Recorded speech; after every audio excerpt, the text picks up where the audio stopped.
everyone, and welcome to a surprise Sunday night Happiest Hour. I hope everyone had a great weekend. If you're tuning in with us now, we appreciate you watching us and not the terrible Golden Globes.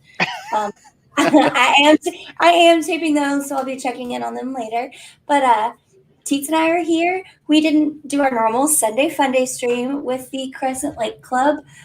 We just had a lot going on earlier today, and we really thought we would test out a Happiest Hour tonight to recap a whole bunch of news, also tell you about some things we've got going on with us. And if you're listening to this, watching us live, say hi in the chat. Tell us that you're here. Also, we are going to be posting this later as a podcast. So if you're listening to this later, come and visit us on YouTube and Twitch. And next time you can catch us live.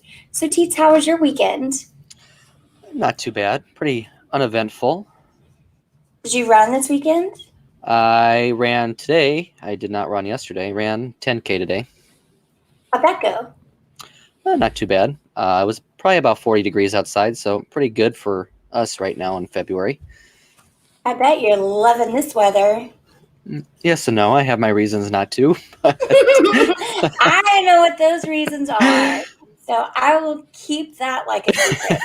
But, climate change is still rearing its ugly head. So maybe things will change for you soon. Back to the way you want it to be, I guess. Is that a fair way to say it? I don't know if it's looking like that. Next 2 weeks look to be in the 50s, so. Oh, that's almost swimsuit weather. In Wisconsin, are you making plans to start pulling the pool out already, or no, not yet? So, what else have you been up to? I don't know. Well, all right, so you did it in K today. You are currently in training for Star Wars Rival Run weekend virtually. I should say. And the Kessel Run Challenge. So it's 2 halves, a 10K and the 5K I'm signed up for too. I only did that because I've never done Star Wars, and this is the last year of Star Wars, so it's really my only opportunity to do so. Nice. And so what is your training schedule like for that, and how is it going?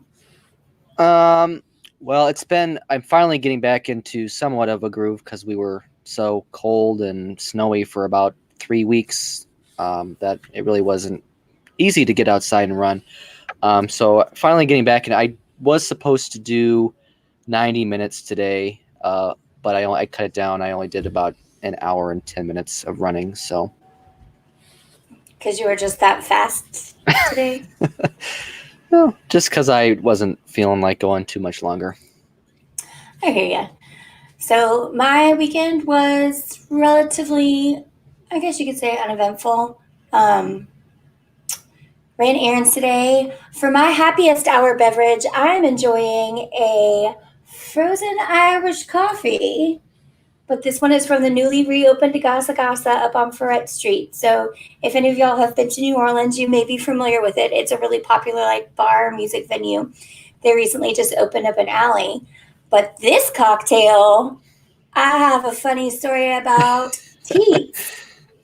Because let me just tell you, when Teets came to visit me right around this time last year, I took him to Bourbon Street, of course, to explore. I went like a local, which was during the day on a Monday. And we went to get hurricanes at Pato's. And then I took him to Aaron Rose to try the frozen Irish coffee. Now, Teets is not really a fan of coffee. He likes he prefers iced tea as his caffeination of choice. And I'm like, Teetsy, you have to try this. It's not really so much coffee. Just, you know what? Shut up. Just drink it. And I hand it, so it's in a cup that's roughly this size, like 16 ounces. Hand it over to him. We just keep walking. And I'm like, okay, it's my turn. Like, we were going to split it. And I take it back, and there was literally like this much of it left in there. I have one of my favorite TT pictures. I think you posted it from your time hop the other day when you were here, and you drink it. Is Teets holding this little cup like this? and he consumed 2/3 of the thing he didn't want at all. And now, anytime I post a picture, either in our text group or on Instagram or Twitter of a frozen Irish coffee, TT, what is your response? Well, I could always go for one of those. So I'm always jealous when you talk about them. So Oh, they're so great. So if you've never had one, you know what? Maybe for our next happiest hour, maybe I'll try and recreate one. I will need a blender. I do have a blender. And I don't ever do sound. So we'll figure it out. I'll show you how to make one. But it's really just like I do mine when I have them at home. It's like ice cream, bluebell vanilla, and then a bunch of booze, and then chicory coffee on the top. So, it's like a Jameson Irish whiskey. It's got some coffee in it. You can usually do cold brew and ice cream.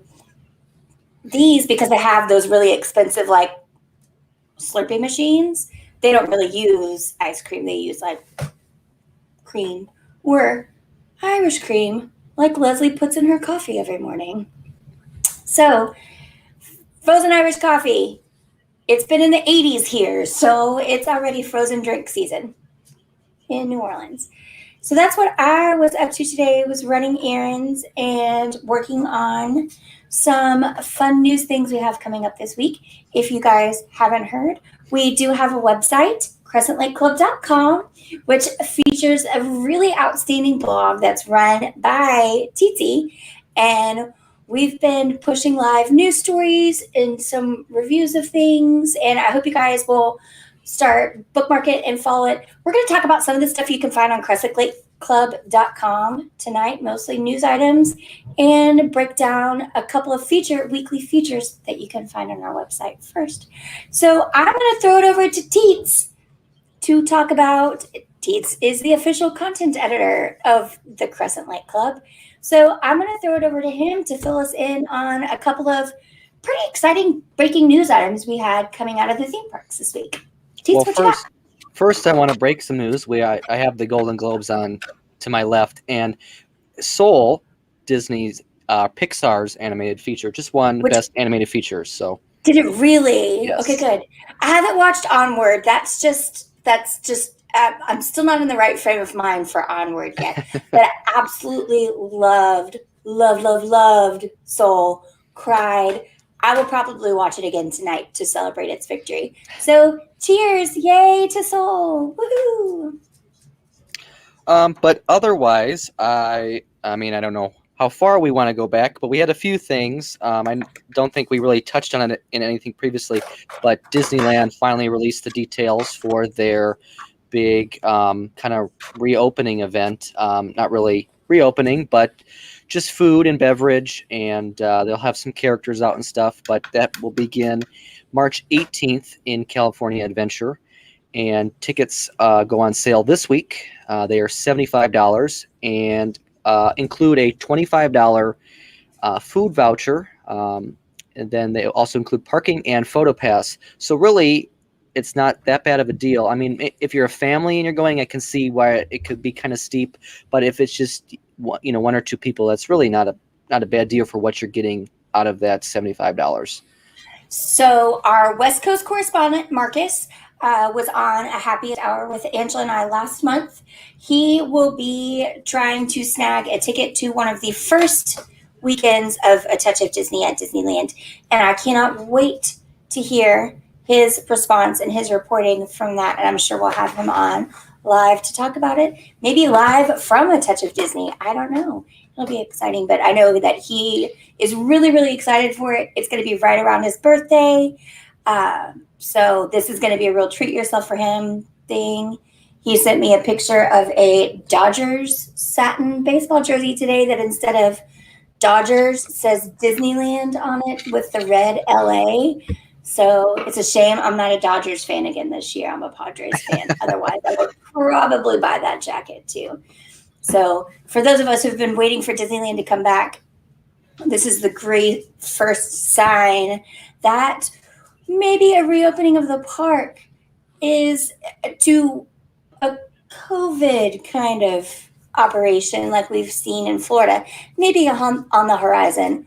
What is the second thing that's happening out on the West Coast at Disneyland that makes us think that we may see Disneyland Park and California Adventure open up? Well, we did just we got news that the villas at Grand California will be opening. It's just a start, obviously, because it's not the hotel side, but the Disney Vacation Club members that have an ownership interest over there finally get to use what they've been paying for now that's been closed for over a year now. So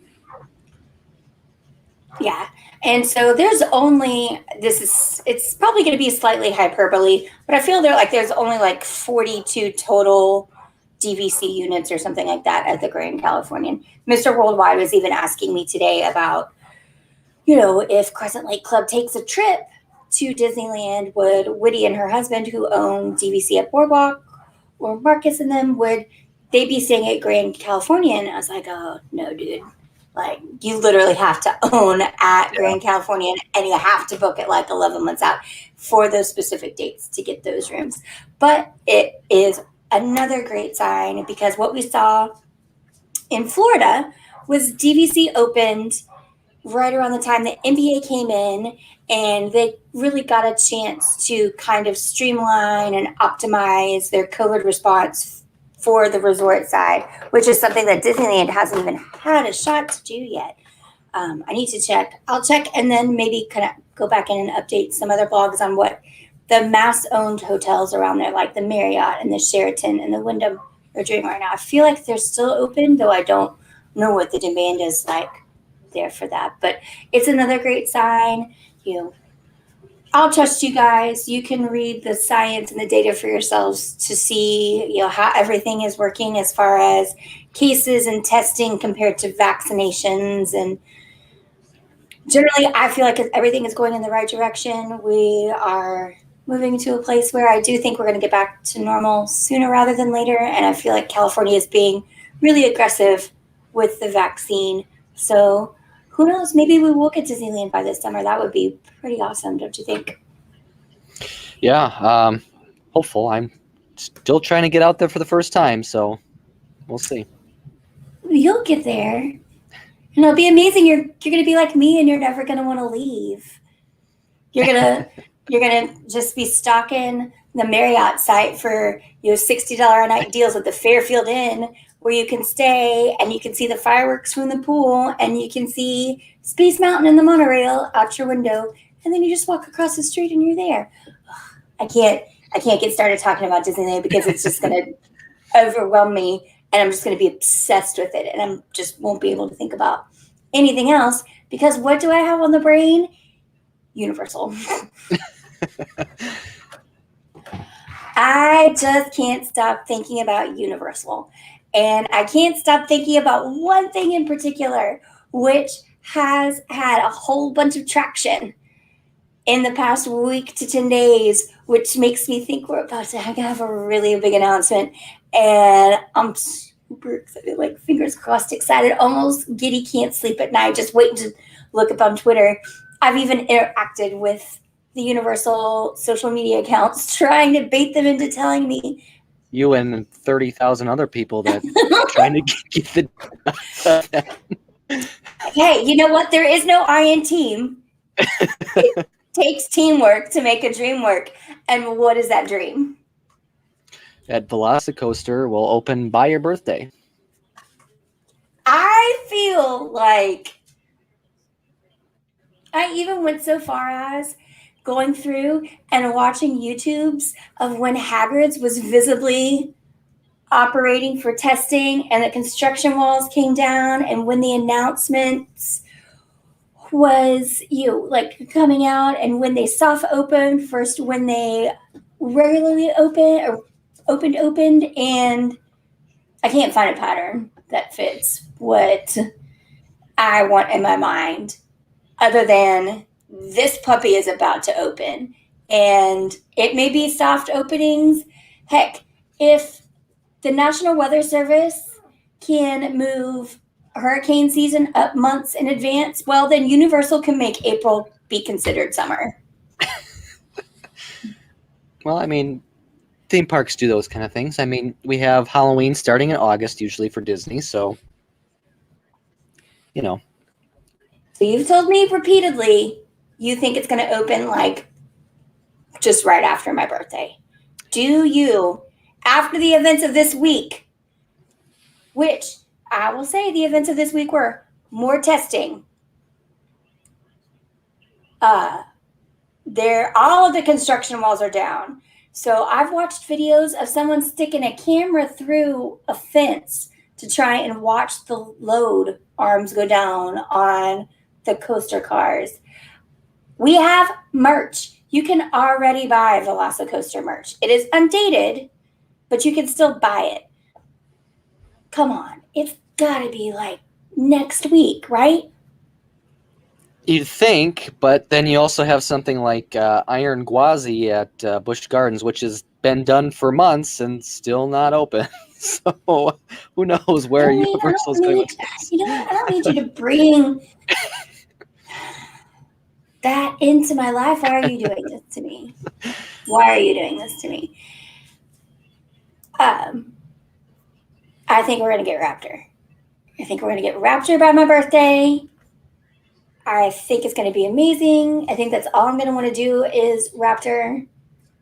I will even buy one of those terrible t-shirts that lists all of like the lift hill and the acceleration points and all that stuff. I will, if it opens by my birthday and I get to ride it on my birthday trip, I will buy that shirt and I will wear it all day. Fact. Actually, I should have to wear it if the coaster doesn't open and I look like a dummy walking around in a coaster t-shirt when they're like, yeah, it's not opening until July. I don't think it'll be that long. If they're gonna stick with the summer, I think Memorial Day weekend is the most likely time frame. That's not what I want to hear. It's not what I want to hear. I mean, we still have Rat too that is supposed to open in this coming month. And listen, I'm going to go ahead and say this, and it's a good thing that I am going to turn this into a podcast so it can be just recorded on multiple mediums. There's a legit chance if Raptor Coaster opens when we're there for my birthday, I'll go stay with you guys at Bonnet Creek, but I'm just going to keep going back to Universal. I might have to join you one day. Yeah, so in case you guys missed our last Happiest Hour or our last stream, I think it was a Happiest Hour, we kind of blew the lid on Teets is thinking about becoming a big official member of the dark side. Still keep looking at them. I haven't pulled the trigger yet, but we will see. So yeah, you're close. Each day you get just a little bit closer. Just a little bit closer. So yeah, Teets is thinking about becoming an annual pass holder at Universal, and I think the opening of Velocicoaster will go a long way towards that. Another incentive point I was trying to sell him on today for Universal was I was able to catch the fleet really quick before it got deleted, but it is posted in two Universal-based subreddits, one for Universal Orlando and one for Halloween Horror Nights. And it was, you know what? I'm just going to throw it up on the screen. Let me share my screen real quick.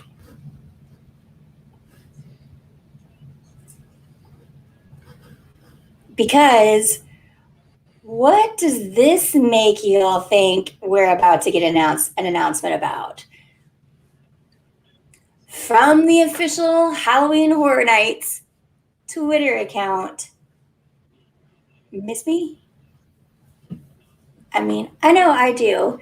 I'm sad that we didn't get to experience any of the haunted houses.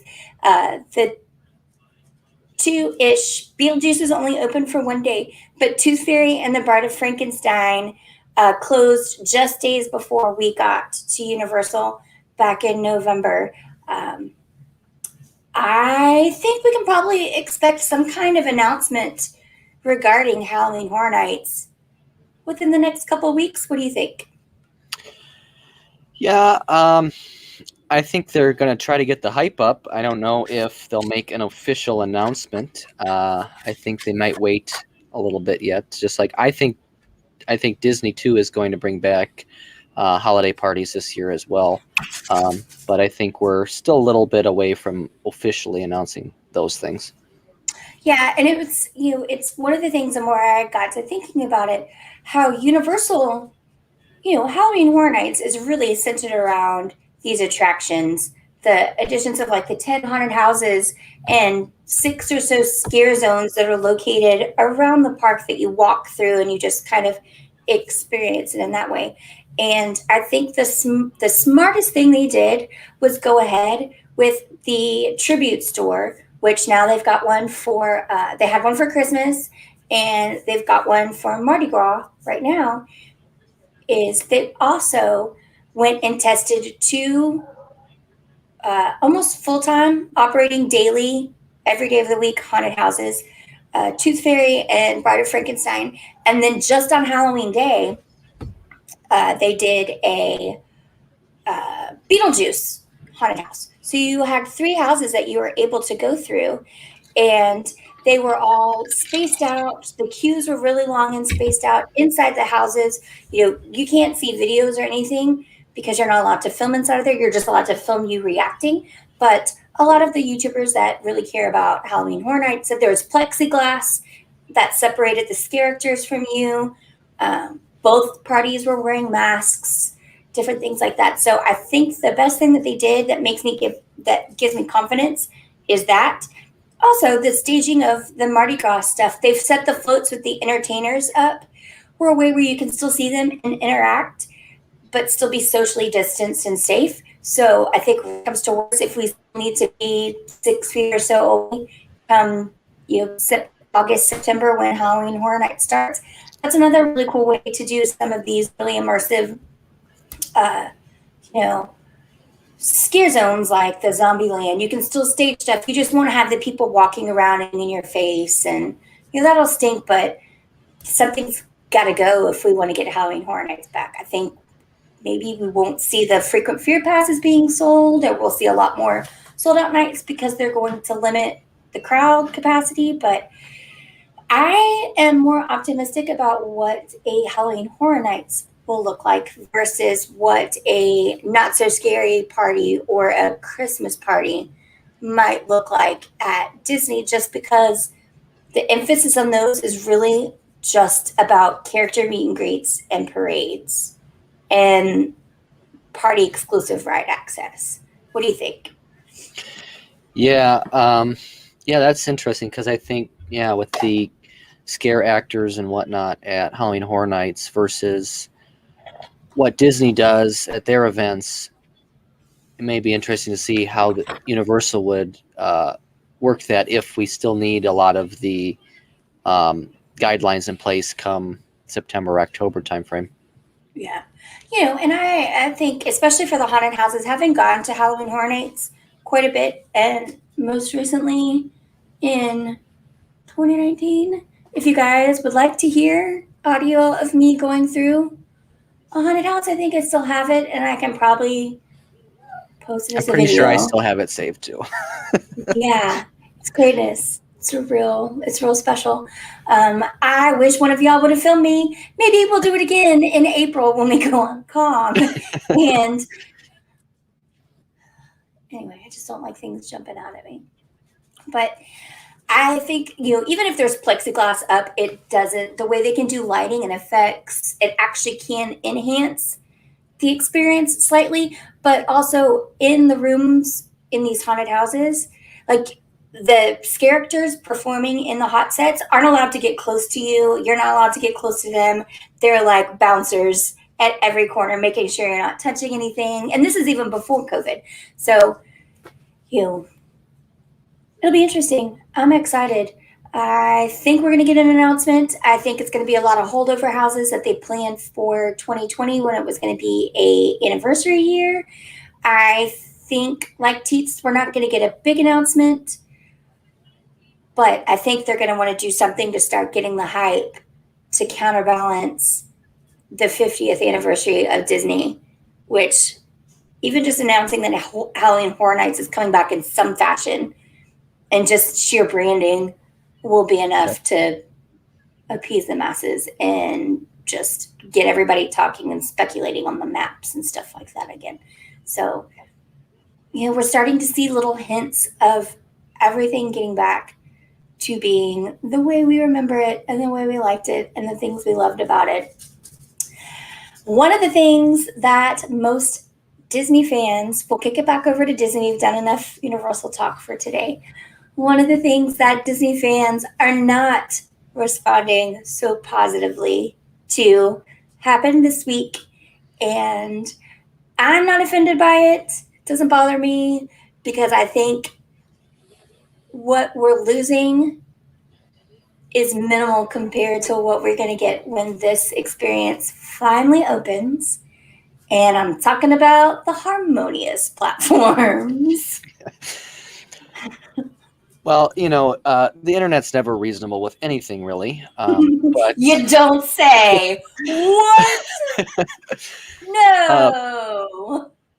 But I think, and people were complaining back when the first barge came out and was placed, and then you had a second one come, and then there was more outrage. Oh my gosh. And now we have the big one, the Central Ring, which is 6 stories tall, and really, I mean, I will say, when I saw I call them the taco barges because they do look like tacos. They are big.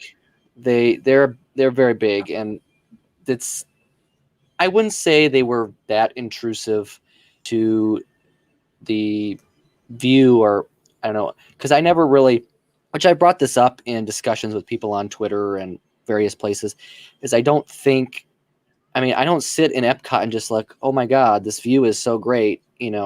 I'm usually walking World Showcase during a festival or something, getting food and drinks and not really worrying about the lagoon during the day. I worry about the lagoon at night when there's a show usually. Yeah. So I think, but Epcot has such Epcot's fans are probably the worst, more so than any other park in the entire world when it comes to just how upset they get over the tiniest little changes or whatever happens. Listen, if you ever need a wormhole of outrage to just dive into, Horizons is ground zero for Disney outrage. There is nothing. My favorite thing is people who weren't even alive when Horizons was open waxing poetic about Horizons. So I can see right now they're an eyesore. Sure. You trying to take the picture of Blessed Ball from Japan and facing back that way. Yes, it's going to be obstructed by massive hulking pieces of black infrastructure. However, we do know that they are going to operate as fountains similar to the Bellagio fountains in Las Vegas during the day. And I actually think that's going to help create kind of a buffer, and you can almost feel included and immersed in just the country you're in instead of looking out into the horizon from Japan and seeing like Canada or something like that, which is not, it's realistic to the aesthetic of the World Showcase, but it's not what that country's pavilion wants to be either. I can't see Japan from my house in America. Why should I see it from the pavilion and World Showcase? But, that's just my hopeful thinking. And obviously, I think when everyone sees the night show, they're probably going to be willing to put up with an eyesore during the day when they're out there doing more fun stuff to have something that's revolutionary. Some of them maybe. I don't think everybody will be. There's a certain select group that will be, upset for the rest of their lives.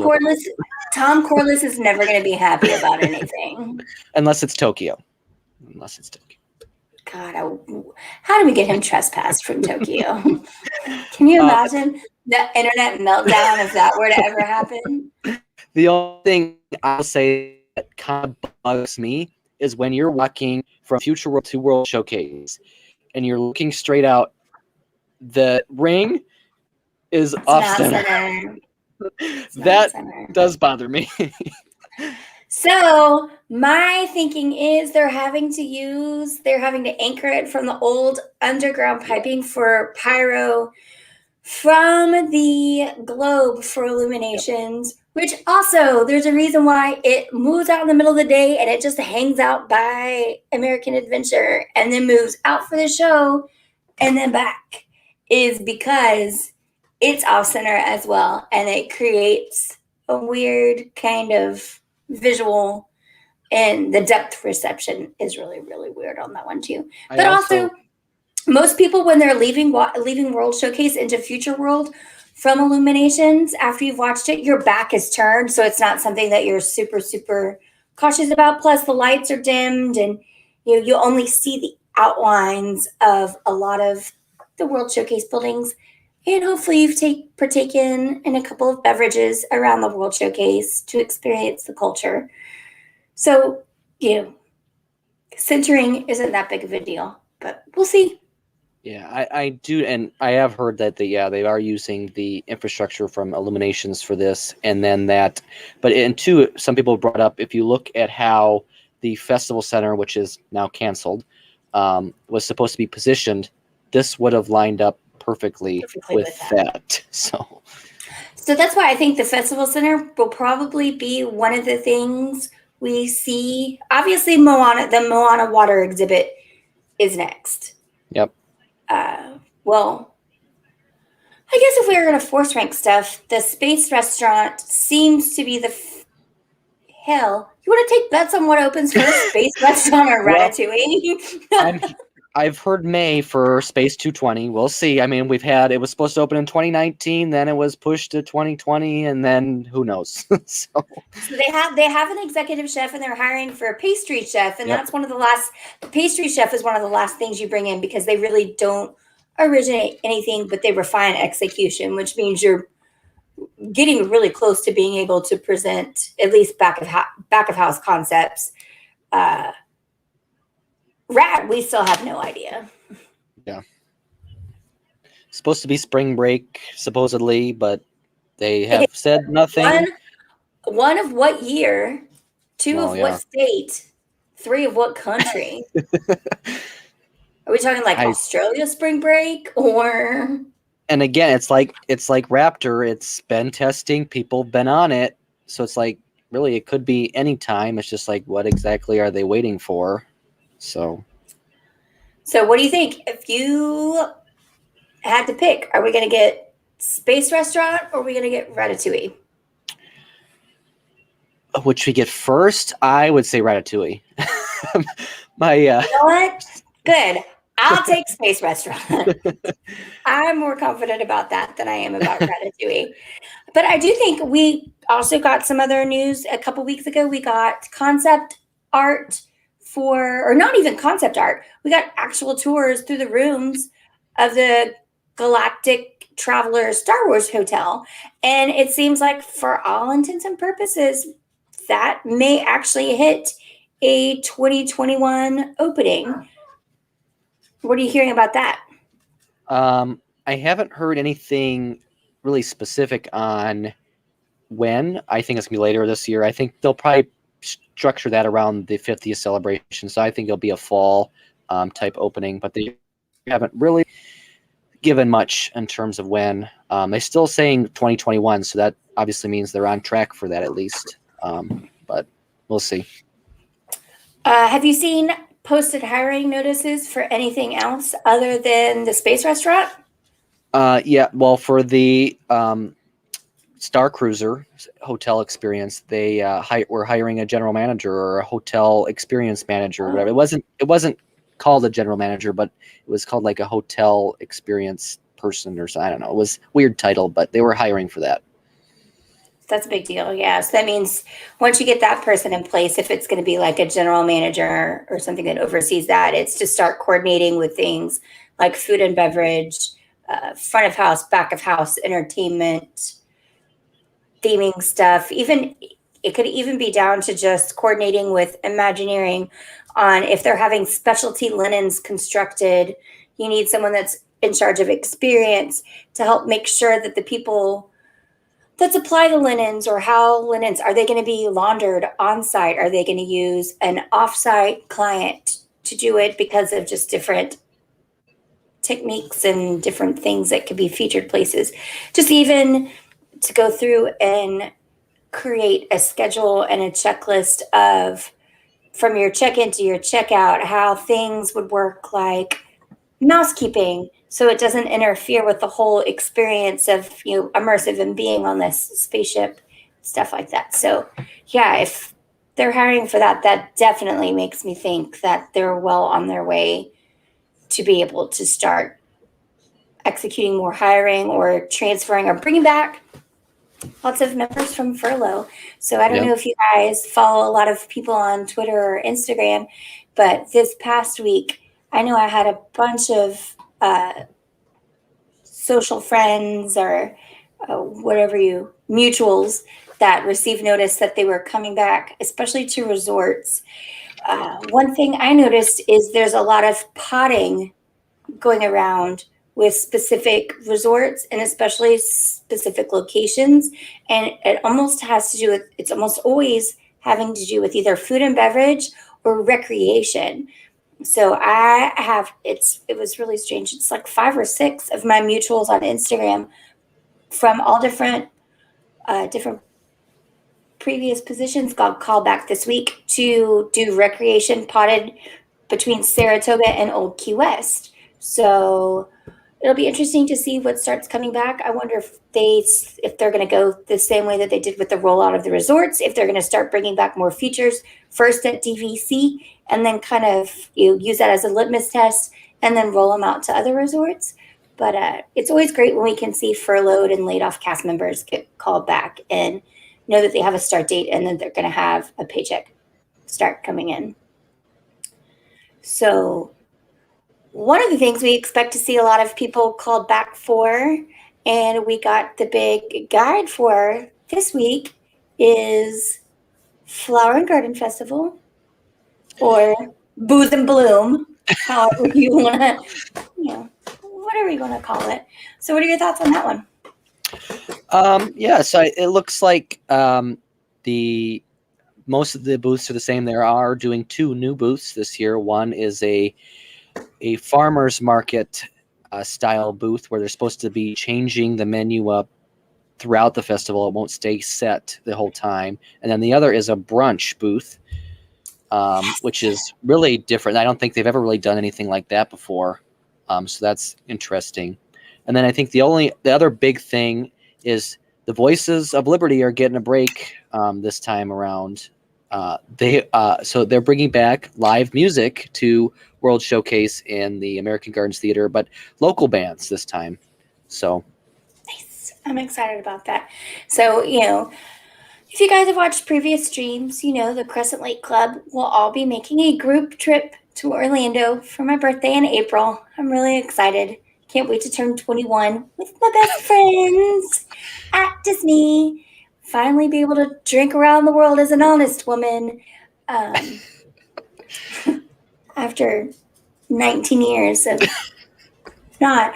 But so I'm really excited about Flower and Garden. It seems like they're trying to mix it up a little bit with some of their menus, whereas, I feel like Food and Wine stays the same. It's the basic, if it ain't broke, don't fix it. Just run with everything because that's what we like.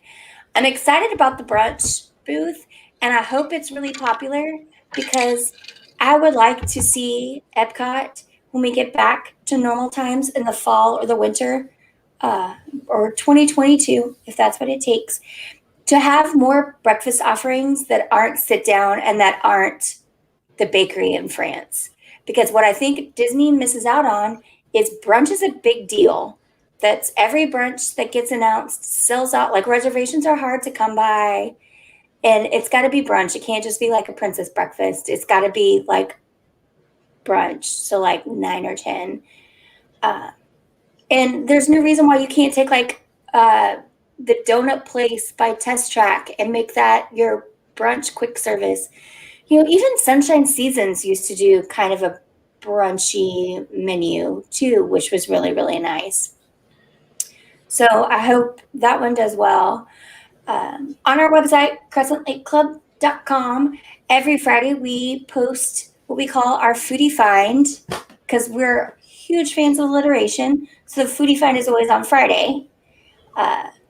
I did one about the Parker House rolls at Ale and Compass Lounge. This past Friday, Teets did a review of the Sliders beef and impossible meat. Spoiler alert, he didn't eat the impossible. Are you kidding? Not even gun to his head would he try those. I don't know. I'll try them eventually. I'll try some sort of impossible burger eventually, but Good. Well, we'll get you drunk and you'll lose a bet and then you'll have to. probably.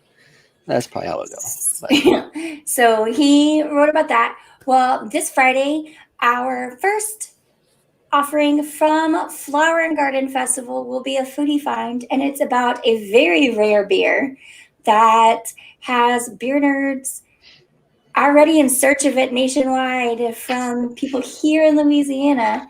And so we've got a special guest that's going to come and post about that for us on Friday. So stay tuned for that. We also have done we also do on Saturdays a top 3, bottom 3, where we debate things like lounges around the Magic Kingdom area. I sure got ratioed on that one. But then Witty and Teets talked about their top 3 and bottom 3 items from Festival of the Arts. So I can't wait for us to all get to go to Flower and Garden together. We're going to have a stream schedule for when we're all there at Disney for my birthday trip. We're going to be checking in live or recording videos. We're going to start asking you guys for questions and what you would like to see from there. But I know you're going to see a lot of Booze and Bloom Festival for sure, or Bloom and Booze. Yeah, because the L goes before the O. So there we go, Bloom and Booze. But also, more features that we have on the website. We've got a couple of reviews that have been posted. Courtney reviewed a 1-bedroom refurbished villa at Saratoga Springs Resort, and it is absolutely beautiful. And seeing her pictures were enough to convince me to book a studio. Now, I don't got that 1-bedroom money just yet. That's why I need you guys to hit that purple follow button here on Twitch and subscribe and sign up for notifications on YouTube. So eventually, hopefully, we can get that 1-bedroom money. But we're going to be staying in a studio for one night at Saratoga Springs because I think our last night we may venture off property and our last day will be 100% Disney Springs. So that's going to make it really, really easy for us to enjoy the resort and the proximity to off property and Disney Springs.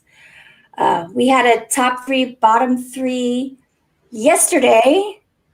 That was me and Titi again. What did you think about our top 3, bottom 3? You actually got the comments and you made some people angry about one of your bottom 3. that is true. I did struggle a little bit with my bottom 3, but I thought about things that I always tend to do when I go to Magic Kingdom versus what I rarely, if ever, do. And all 3 of my bottom 3 are things I rarely, if ever, do, and that are things that could really use an update.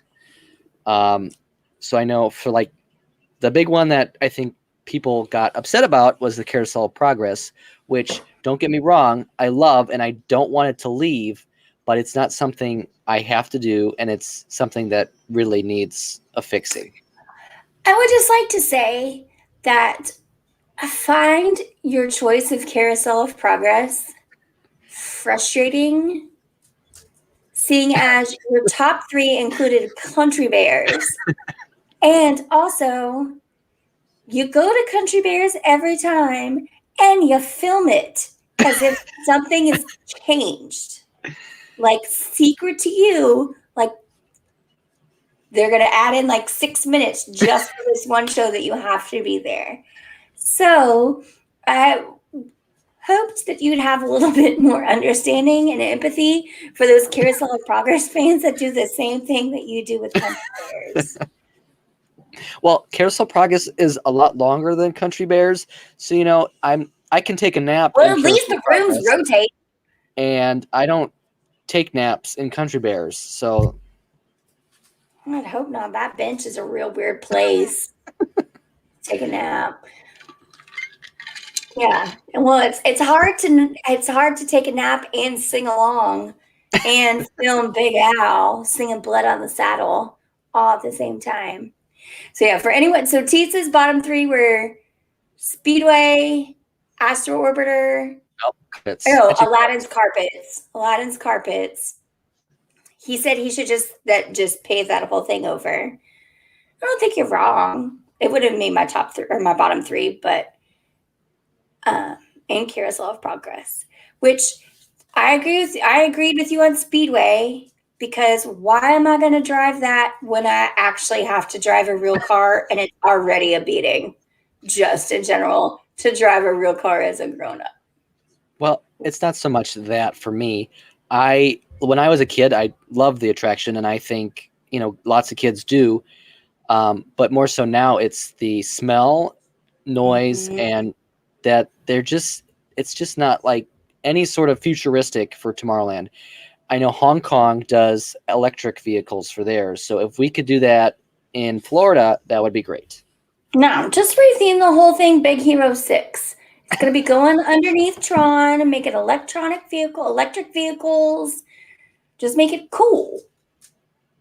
Or make them like they're on a rail. Make them like junior Tron light cycles for the kids that can't go on the roller coaster. Even the Disneyland one is better because you're like going through scenes and stuff. This is just asphalt. It's the same as it's ever been. Same. So my bottom 3 were the Speedway, Astro Orbiter, and I'm going to be honest, this is shade thrown at Astro Orbiter because I actually hate it from Disneyland, and there are pictures of me gripping to the side thinking I was about to fall out of it. So that's why I hate it. I haven't gone on the one in Florida because, well, I hardly ever go to Magic Kingdom. But 2, why? I'm going to still feel like I'm going to fall out of it too then. But then my 3rd is Peter Pan. So y'all are lucky. You don't get to take shots at me in the comments this week because I didn't expand upon why Peter Pan sucks. I mean, they still could take shots on you.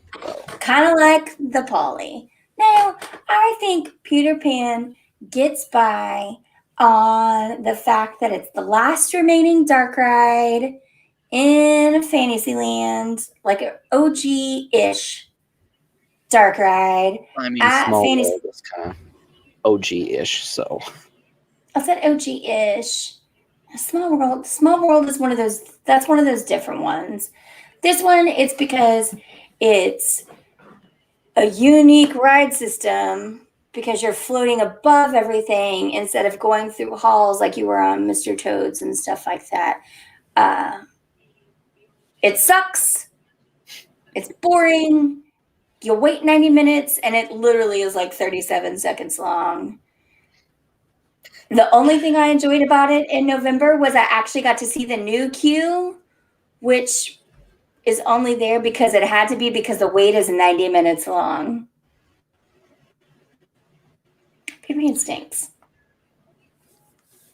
I don't know. I don't agree with that one, but that's okay. Peter Pan stinks. Like Trader Sam's and all of the Polly. It just has this you think you have to do Peter Pan first because everyone says you have to do Peter Pan first? Well, you know what? No, maybe you need to do Tom Sawyer Island first.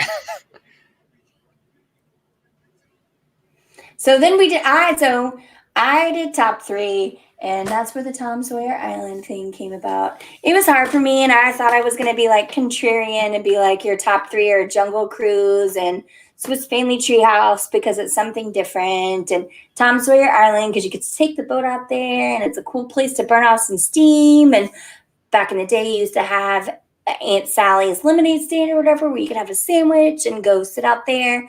You could do the scavenger hunt for a paintbrush and get a free Anywhere paper fast pass, all these kind of little bits that you could do. And then you still had to take the little raft back.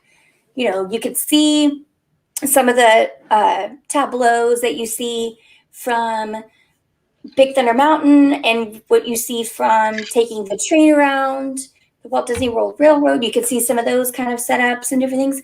It was really cool. You could crawl into caves. You could hide. If you wanted to try live at Disneyland or Disney World, Tom Sawyer Island is a way to do it. It's probably the last thing they check. Don't hide in a bathroom, hide in a cave. Yeah, it's unique. It's something wholly different than anything else other than maybe the Boneyard at Animal Kingdom. So I would have been, again, drug completely if I did that. They'd be like, do you even go to Magic Kingdom? I'd be like, no, these were my favorite things the last time I stepped foot in Magic Kingdom. I told you guys I like bits. I like to set up. I like to deliver. So I went through, I thought back to my experience in November with my best friends and what we all did and what I enjoyed and what I think has stood the test of time from back when I worked there in the 90s and I very first went in the 80s. And so number 1 is Jungle Cruise. Well, these are in no particular order. The first was Jungle Cruise, and I think it's just because the Spielers and the Skippers make it completely. No 2 cruises are ever the same. It's the home of the 8th wonder of the world, the backside of water. You know, I love the holiday overlay of Jungle Cruise. Was freaking adorable. I got to see it for the first time in November, and it was just as cute as can be. And also, it's spawned its own restaurant. Is there another attraction that has its own restaurant? I think I thought long and hard because you can't say Enchanted Tales of Belle and Be Our Guest because that was an existing concept before. Yeah.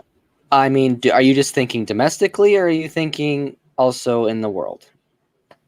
I was just thinking domestically, but I'm interested to hear what you offer up for. Well, I would say Ratatouille in France. It has Remy's restaurant attached to it. Yeah, I mean, and here's the thing. If Chefs de France wasn't owned by Patina Restaurant Group in Orlando, I think they already would have rebranded that as Gusto's at Epcot, without a question. But Disney doesn't own, or Disney owns but doesn't operate those 2 restaurants, both Monsieur Paul and Chefs de France. Patina Group does. So they're not really allowed to just come in and do an overhaul on branding. Now they can pitch it to them and they can pay them for it, and maybe we'll see I think we'll see Chef de France get changed over to Gusto's sooner rather than later. I think Monsieur Paul will stay the way it is if it ever opens again, but I'll allow that. So then my second one is a real miserable point of contention with my stream mate. It's, well, I mean, if they brought back Delta Dream Flight, I wouldn't be upset because what's better than actually flying on a plane to go somewhere, but riding a dark ride that simulates you getting on an airplane and flying somewhere? So I was sad when Delta Dream Flight went away, but when Delta Dream Flight went away, we got Buzz Lightyear's Space Ranger spin. I think it's cool. It was the first of its kind in a domestic park that's like a carnival style shooting game. I actually did my research. Men in Black Alien Attack came out after Buzz Lightyear, so Buzz Lightyear was the first. Now, Buzz is not as cute, as hot, as sexy. Doesn't look as good in a swimsuit as Toy Story Midway Mania does. They both serve the same premise. But boy, people keep going back to Buzz Lightyear to try and achieve galactic hero status, which I've never done, even though I've watched about 19 hours of YouTube videos on how to do it. Took notes. One time I Actually, I went think I did it 3 times because I did it in November, I think, didn't I? You did it in January. Well, You didn't do it in November. You did it in January. Then I've done it 3 times, yeah. Okay. So humble. Let me pick that brag up off the ground for you. Hand it back to you. Did you drop this? Oh, here's your galactic hero status. You know what? You know, you do that a lot too, so I'm just pretending to be you for once. Some of us have other things to do than just be a galactic hero and hang out at Magic Kingdom all the time. And some of us have to watch 19 hours of YouTube videos before the one time they go, and they get seated in a car with you with a laser that doesn't work. Literally, I spent the entire time like holding my hand up in front of my gun to see if the laser was even there, and it wasn't. It was broken. But I still have a really great ride photo because every ride photo, it doesn't matter if you know where it's coming from or not. You're so focused trying to get the bonus spot that you can't risk losing galactic hero status to take a cheesy ride photo like this one does. Anyway, but I like that everything is sized down. You do feel like you're in the Toy Story world. It was the first of its kind in a really interactive carnival style game. I think they need to update the lasers. I think they need to give me galactic hero status just for writing about it in the top 3. I don't think that's too hard. I don't think that's too much to ask. I don't think I ever want to ride it again with Ryan in my pod because he cheats. He super cheats on all the shooting games. Like, I wouldn't be surprised if there's a chance on Toy Story Mania he may have like tapped me and asked like, "Hey, did you see this?" Like when the plates come through, you have to shoot one and be like, "Do you see?" He could have just said, "Do you see what's on Twitter?" Not even like, and I'd be like, "What? Where's my phone?" And that's how he beats you. Listen, he's shady. These Midwesterners are shady. So Buzz Lightyear still holds up. People still go. Galactic hero status is probably what drives them in. The reward of a really funny on-ride photo. Its on-ride photo is what the dinosaur on-ride photo wishes it could be. Everyone just looks bored on the dinosaur on-ride photo. Unless you're me, where you know where the camera is. Listen, Linda. So then my third was probably the most perfect and most complete attraction at Walt Disney World. Do you have an argument about this one? No, I do not. It definitely is top 3 worthy.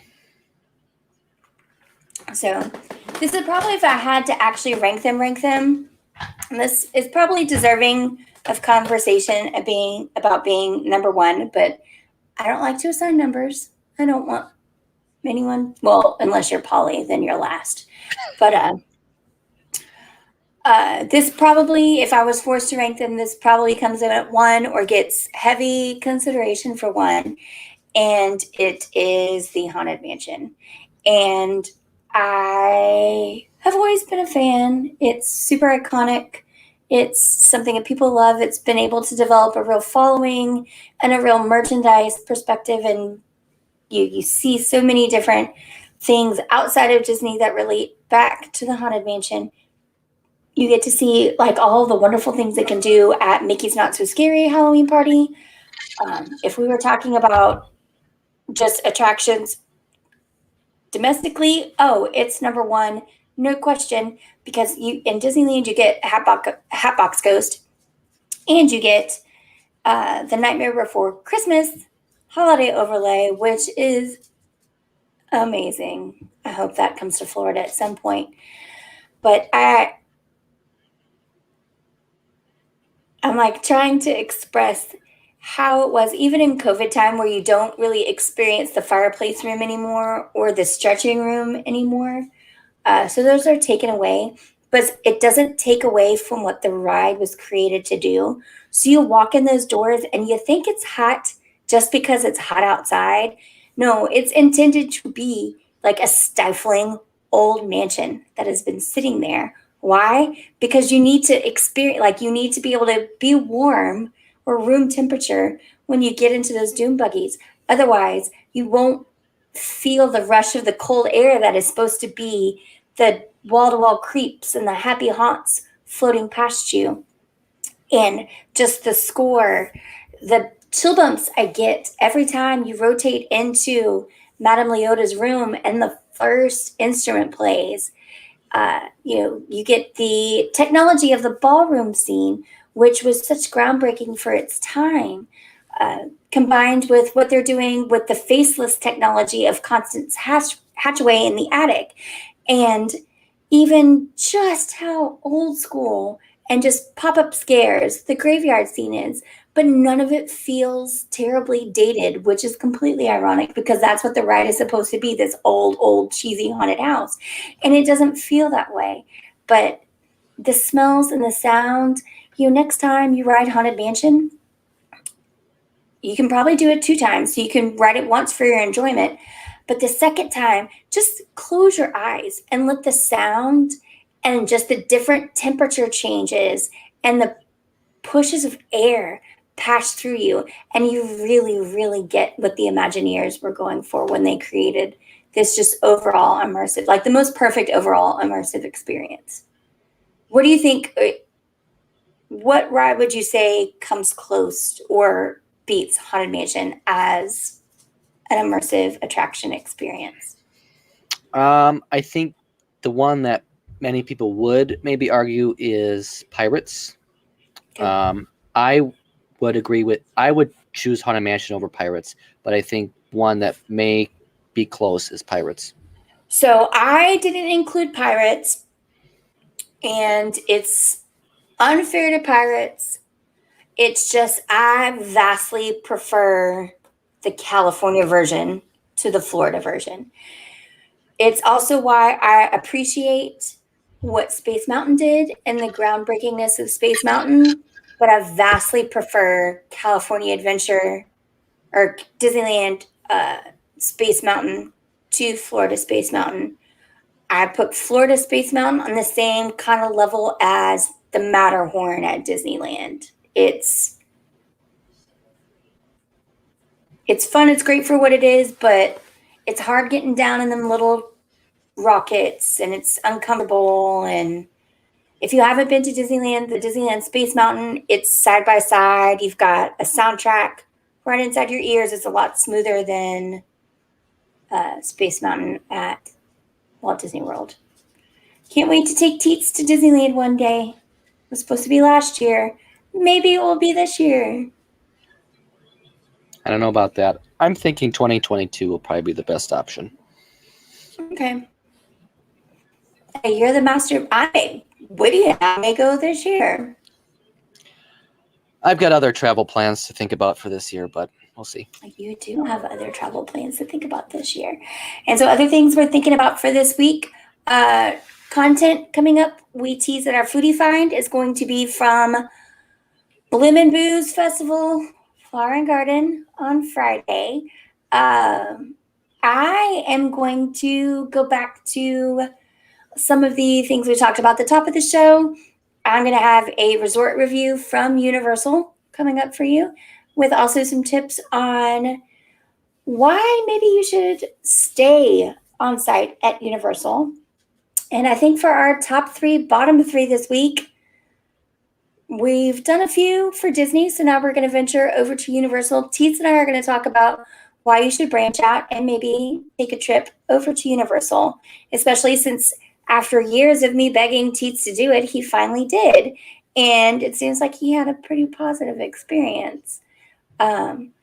We've got more tips from Courtney. If you guys watched us on Wednesday for our Wind Down Wednesday. We made mocktails, and Courtney talked about what it's like traveling with kiddos to the parks. And so she's going to have more on that on our blog at crescentlakeclub.com. And I think on Wednesday, she and I are also going to be talking about more family travel and trip strategy. She just got vaccinated she got her first shot on Friday.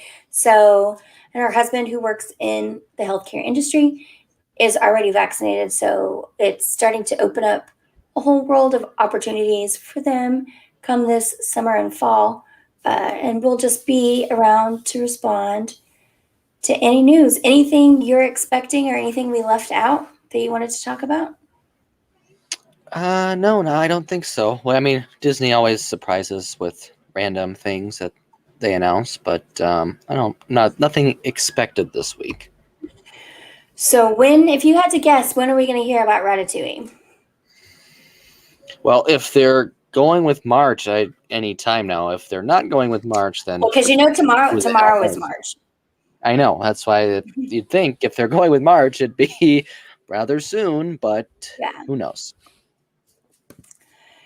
So, well, I think that kind of highlights everything else. So follow us on crescentlakeclub.com for all the breaking Disney news.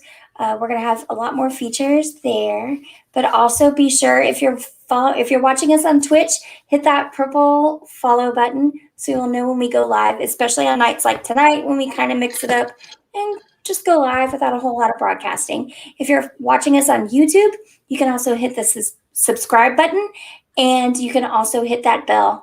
That will give you notifications of when we go live. I can't wait to start talking about our April trip because I have a concept that I want to pitch to the club on what we do. And we're going to let you guys kind of choose our adventure for that day. So it should be exciting. But thanks again for tuning in. I'm Keels. That's Teets. We're members of the Crescent Lake Club, and we can't wait to see you again next time. So we'll see you real soon. Bye. Bye.